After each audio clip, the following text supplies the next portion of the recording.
कोल्हापूरकरांनी ज्ञान मिळावं म्हणून या माणसाला कोल्हापूरवरनं पुण्यात पाठवलं, जिकडे बाबा शिक्षणाचं बाहेरघर आहे. तिथेही काही नाही झालं. तिथेही काही नाही झालं.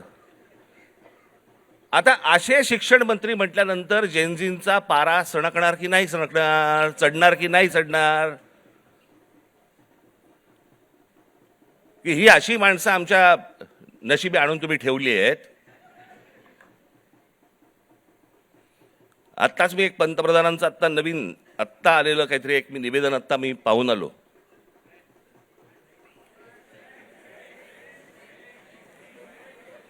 ज्यात त्यांनी असं सांगितलेलं आहे की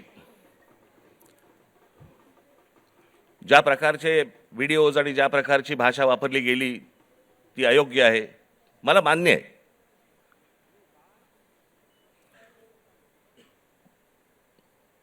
कोणाच्याही बाबतीमध्ये अशा प्रकारची खालच्या थरातली भाषा ही वापरली जाऊ नये, हे मला 100% मला मान्य आहे पंतप्रधानांचं. मला पंतप्रधानांना फक्त एवढंच सांगायचंय, हे तुमच्या पक्षातल्या लोकांना पण सांगा.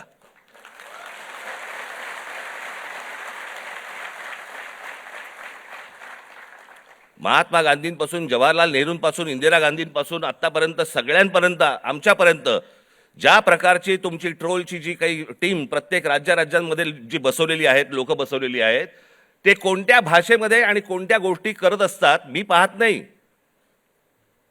मला ज्या गोष्टी कानावरती येतात, आज अनेक कलाकार आहेत महाराष्ट्रामधले, अनेक कलाकार आहेत, ते म्हणतात बाबा बोलायलाच नको, काही लिहायलाच नको, इतक्या शिव्या पडतात, इतक्या गोष्टी होतात. ही यांचीच माणसं भरलेली आहेत. मला असं वाटतं पंतप्रधानांनी त्याही लोकांना सांगावं की त्यांनी बंद करावं म्हणून. हे गेल्या 12 वर्षातच सगळी सुरुवात झाली. भारतीय जनता पक्षाचे जी काही ट्रोलच्या टीम्स आहेत यांनी ह्या ज्या गोष्टी सुरू केल्या, याच्यातनंच हे ज्याला म्हणतो ना आपण, जे तुम्ही पेराल तेच उगवेल, तेच आलं अंगावर तुमच्या. त्याच्यात पंतप्रधानांनी सांगितलं की मला शिव्या दिल्या, माझ्या आईबद्दल बोलले.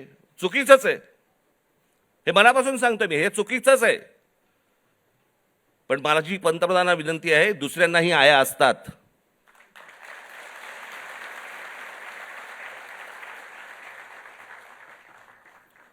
हे तुम्ही तुमच्या पक्षातल्या लोकांना देखील हे सांगितलं पाहिजे की तुम्ही मर्यादा पाळल्या पाहिजेत.